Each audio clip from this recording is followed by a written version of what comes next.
Les opposés s'attirent ou qui se ressemblent s'assemblent. Finalement, qu'en est-il des différences dans le couple? Ressources ou difficultés? Dans cet épisode 14, je vais vous parler des différences dans le couple. Le podcast Les chemins du couple est le podcast hebdomadaire qui permet aux hommes et aux femmes de trouver l'équilibre entre soi et l'autre dans la relation. Chaque semaine, j'aborderai avec vous les différents aspects de la vie de couple et des relations en général pour vous permettre d'être bien au quotidien et de mieux comprendre les différentes facettes de la relation de couple. À mi-chemin entre développement personnel et psychologie, ce podcast vous proposera un doux cheminement vers plus de bien-être, plus de paix, avec vous-même et dans vos relations de couple. Parce que tout est un apprentissage, y compris la relation à soi et aux autres, semaine après semaine, ce podcast sera à vos côtés pour améliorer votre quotidien et être vraiment plus épanoui.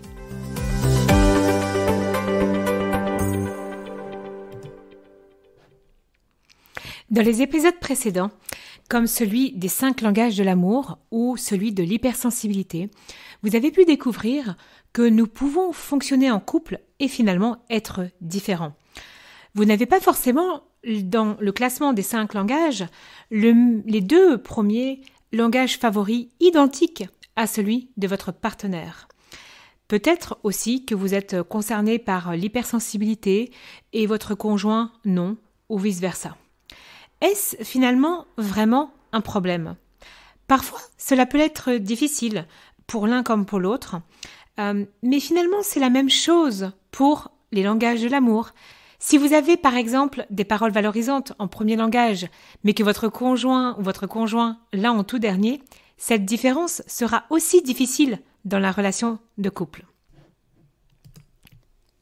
Être semblable à tout point de vue dans la relation de couple peut sembler fascinant, à l'image des contes de fées ou des films hyper romantiques, style Hollywood, où les scénarios finalement présentés, c'est que la ressemblance entre les personnes, l'amour, enfin en tout cas dans ce couple qui est créé, seront gages de réussite du couple.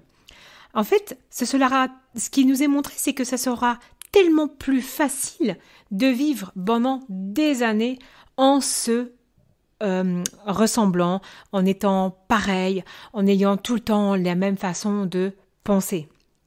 Alors, on se ressemble, c'est merveilleux. On pense la même chose au même moment, ça aussi. Et ça arrive à tous les couples. À certains moments, vraiment, et pour passer des moments de qualité dans la vie de couple, il faut avoir des points où on se rejoint. C'est sûr que d'être totalement différent tout le temps, ça peut être parfois compliqué. Mais il n'est pas forcément nécessaire de qui se ressemble s'assemble. Ce n'est pas une vérité, ce dicton, tout simplement. En fait, si vous regardez d'ailleurs même toutes les relations que vous avez avec des personnes, des amis, vos anciennes relations amoureuses, on va toujours, ou avec des membres de votre famille, ou avec vos enfants, vous allez toujours trouver des points communs. Et c'est normal, on est des êtres humains, on va se retrouver. Si vous faites partie, par exemple, de groupes avec vos collègues de boulot, vous allez aller manger avec des personnes avec qui vous avez des affinités. Les affinités, ça peut être des points communs, ça peut être des points où vous vous ressemblez. Mais pour autant, vous n'êtes pas foncièrement, totalement, tous pareils. Et en fait, dans le couple, c'est la même chose. L'idée, c'est de voir clairement quelle importance nous mettons sur ces différences ou ces ressemblances. Moi, je vois profondément en cabinet des personnes qui sont capables de se déchirer, et j'ai même pas d'autres mots, parce que il pense pas comme moi. Oh, il est pas aussi sensible que moi. Oh, il ressent pas les mêmes choses que moi. Et en fait, on cherche comme un idéal, enfin en tout cas, il y a des personnes qui recherchent comme un idéal que l'autre doit vivre la même chose, doit ressentir la même chose, doit penser la même chose. Combien de fois j'entends pas aussi des couples « Ah oui, mais pour moi c'était important, il aurait dû y penser. » Mais en fait, non, ça c'est chercher absolument à être dans la ressemblance. Et moi, j'ai envie de vous inviter vraiment à aller voir les croyances derrière, d'ailleurs, que vous avez par rapport à ça. Qu'est-ce qu'on vous a dit quand vous étiez plus jeune au sujet du couple? Justement, est-ce que c'est qui se ressemblent s'assemblent ou les opposés s'attirent? En tout cas, dans le cheminement du couple, il est important de voir que l'autre n'est pas obligé. On n'a pas à obliger l'autre d'être comme nous, de penser la même chose, d'avoir les mêmes loisirs. C'est pas ça qui va faire un couple. Et vraiment, pour moi, c'est tellement important que vous puissiez en avoir conscience si vous êtes là-dedans. L'idée, c'est d'aller voir justement aussi, quand je parlais de croyances, quelles sont les certitudes que vous avez par rapport à ça. C'est-à-dire que, est-ce que vous avez la certitude, c'est que si votre conjoint, votre mari, votre femme, votre conjointe ne pense pas comme vous, alors vous n'êtes pas fait pour être ensemble. Mais en fait, ce n'est pas ça le couple, ce n'est pas ça l'amour.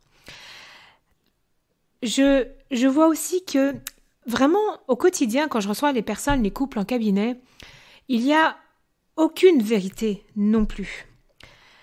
Par contre, il y a vraiment la volonté de est-ce que j'accepte ou pas les différences de mon partenaire ou de ma partenaire.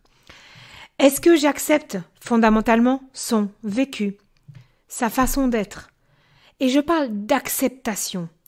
Est-ce que j'accepte qu'il puisse oublier des choses parce qu'il n'est pas comme moi ou elle n'est pas comme moi? Moi, par exemple, j'ai un sens de l'organisation assez simple. C'est sûr que je peux planifier ma journée assez rapidement. J'arrive à faire les jonctions entre ce qui va se passer pour les enfants, mon conjoint, voir où ça va poser peut-être problème dans l'agenda. Oui, j'arrive à voir tout ça. C'est facile pour moi. Mais pourquoi je dois imposer? Et c'est vraiment ce que je vois dans les cabinets. C'est mon conjoint. Alors chez moi, mon conjoint ne fonctionne absolument pas comme ça. Il est capable de me répéter, de me demander toutes les semaines depuis septembre. On est au mois de mai quand j'enregistre cet épisode, donc calculez le nombre de mois. Ah, c'est aujourd'hui que je vais chercher les enfants plus tard. Alors que ça n'a pas changé. Il ne fonctionne pas comme moi. Et en fait, cette différence n'est pas un problème à partir du moment où je choisis de ne pas la voir comme un problème. Et c'est ça l'acceptation, en fait, de l'autre. Pourquoi et à quel point, finalement, les différences vous posent problème? Pourquoi ça vous dérange réellement? Pas vous dans le couple, je parle vous en tant que personne.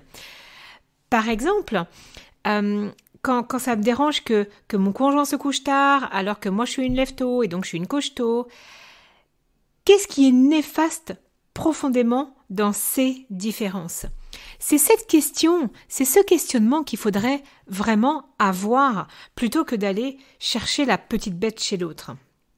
Parce que finalement, si on regarde de plus en plus près, au plus près en fait les choses, en entreprise, les équipes qui fonctionnent bien, est-ce que c'est les équipes où les personnes se complètent l'une et l'autre avec leurs forces et leurs faiblesses? Ou est-ce que c'est quand tout le monde se ressemble et donc du coup il manque une compétence, alors du coup on la comble pas. Non, on va même reprocher à l'autre de pas l'avoir.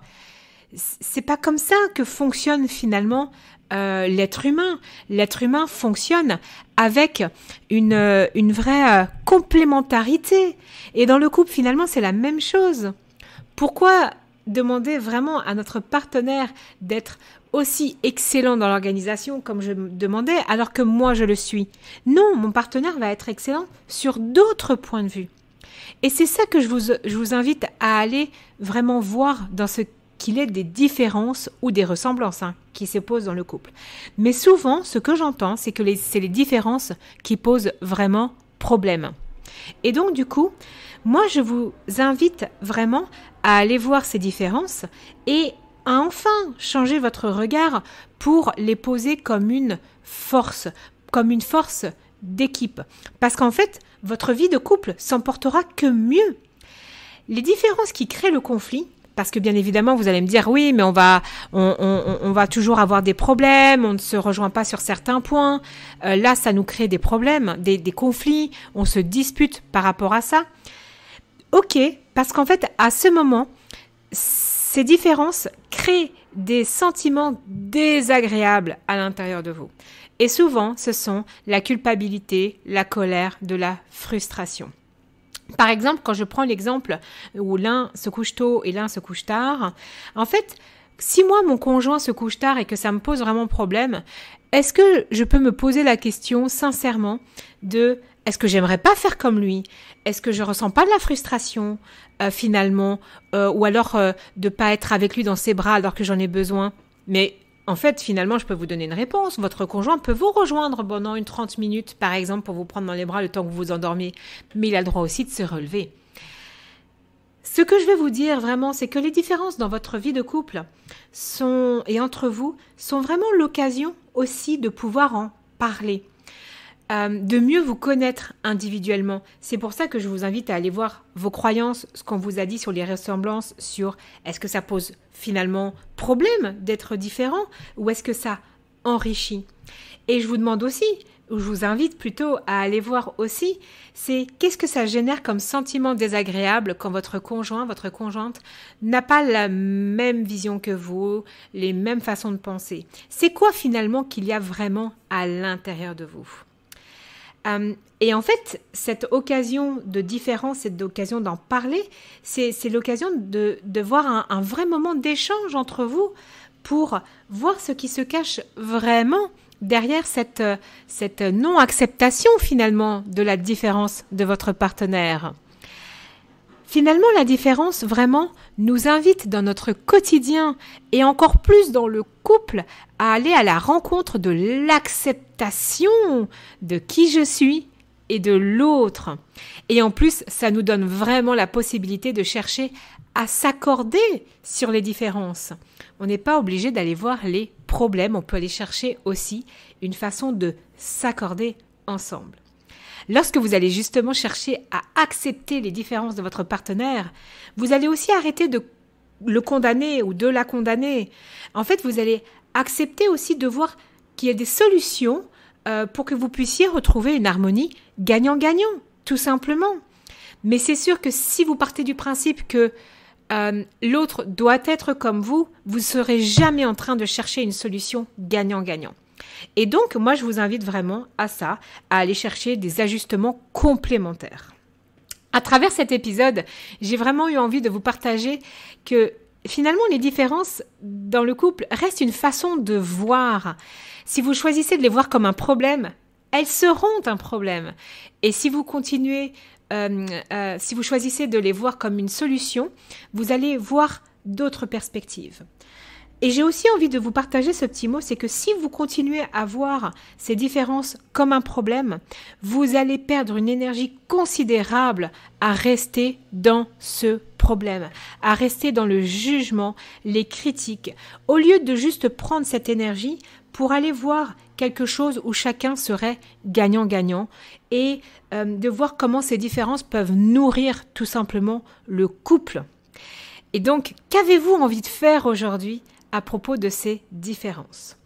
En tout cas, si les différences dans votre couple vous posent vraiment un problème, que d'ailleurs vous vous demandez si vous devez quitter votre mari, votre femme, ou devez rester et vous impliquer dans cette relation, j'ai créé un accompagnement spécifique. Vous trouverez toutes les informations sur mon site internet celinedomecq.com dans le menu Programme, puis Partir ou Rester. Et moi, je vous retrouve justement dans le prochain épisode où je vais aborder de cette notion, dois-je partir, dois-je rester? Pourquoi il faut aller se poser cette question et enfin sortir du doute? Je vous retrouve très bientôt.